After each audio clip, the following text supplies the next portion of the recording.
Kasumuru TV,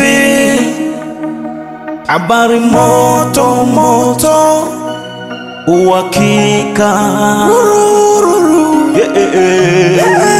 Bwana Yesu asifiwe. Kwa majina naitwa Pastor Isaya Joshua wa huduma ya New Hope International Church. Napenda kukukaribisha kwenye ibada zetu ambazo zinafanyika siku ya Jumatano.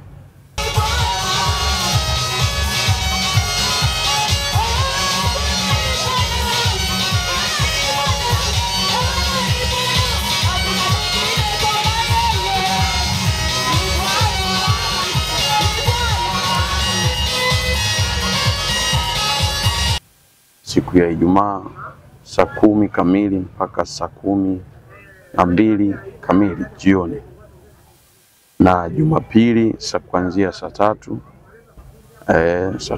kamili mpaka saa 6 na kuendelea. Namna ya kufika kwenye kanisa letu, wale wanaotoka maeneo mbalimbali, unapofika njia ya kuelekea stendi, uliza njia ya kuelekea kanisa la Roma Katoliki. Utanyosha ile barabara kwenda mpaka shule ya msingi inaitwa Mji Mwema. Utaona kibao pale, Mji Mwema, shule ya msingi Mji Mwema. Sisi tuko nyuma ya shule ya msingi Mji Mwema. Ukifika tu pale shuleni, utaona paa lina bati nyekundu, utakuwa umefika moja kwa moja. Au uliza kwa mchungaji Isaya Joshua, kanisa jipya, watakuleta bila kukosea.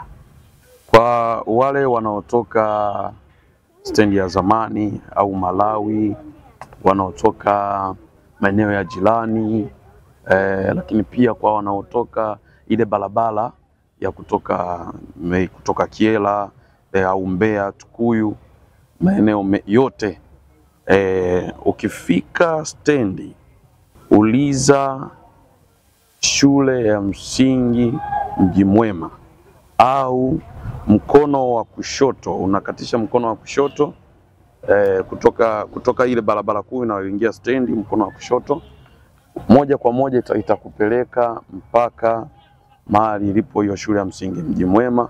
Nyuma yake ndipo tulipoanza huduma pale.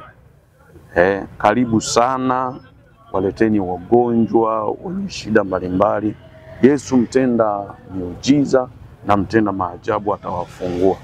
Mungu amenipaka mafuta kwa ajili ya watu wa namna kama hiyo. Kwa jina la Yesu ninamkomboa maisha yake kutoka kwenye vifungo vya giza. Kwa jina la Yesu.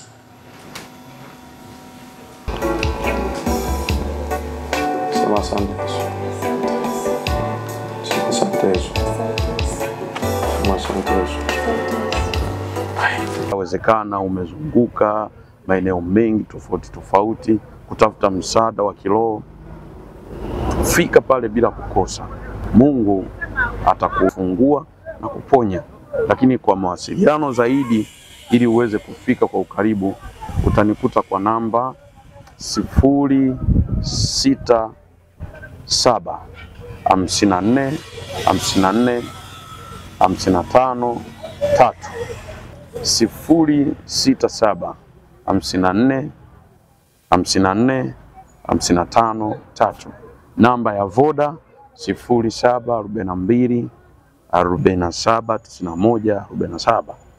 Lakini pia utaziona hapo chini kwenye simu yako ama kwenye skrini yako zikipita kwa mawasiliano zaidi. Wewe ambaye unanitazama, najua umetumia bando lako, wengine wameshare kwenye magrupu mbalimbali.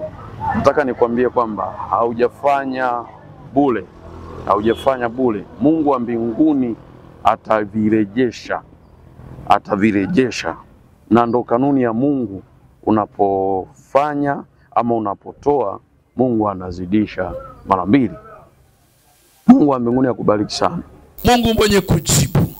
kwa jina la Yesu Kristo. Tumeona namna ulivyokuwa umemjibu Hana baada ya muda kuisha mtakatifu na kuchekwa, alipokuwa hana dalili ya kupata mtoto. Lakini tunaona alipokuja madhabahuni kwako, akalia akasema, e Bwana nisaidie, e Bwana nisaidie. Watu wakamwona amechanganyikiwa. Ndivyo wanavyotuona hata leo Bwana. Lakini Mungu, nimesimama kwenye hii madhabahu, watu hao wanakwenda kufanikiwa, watu hao watakwenda kupata biashara, watu watakwenda kupata kazi, watu watakwenda kupata hela, watu watakwenda kufanikiwa zaidi katika jina la Yesu Kristo wa Nazareti. Watu watakwenda kupata wateja wengi kwa damu ya Yesu. Nami ninatamka kwa mamlaka ya jina la Yesu, katika jina la Yesu aliye hai, kila mwenye pumzi aseme amen, amen. Bila kumsalimia mtu, salimia mtu. Mungu wa mbinguni akubariki. Mungu wa mbinguni akubariki sana. Haleluya. Kasumuru TV, habari moto moto, uhakika.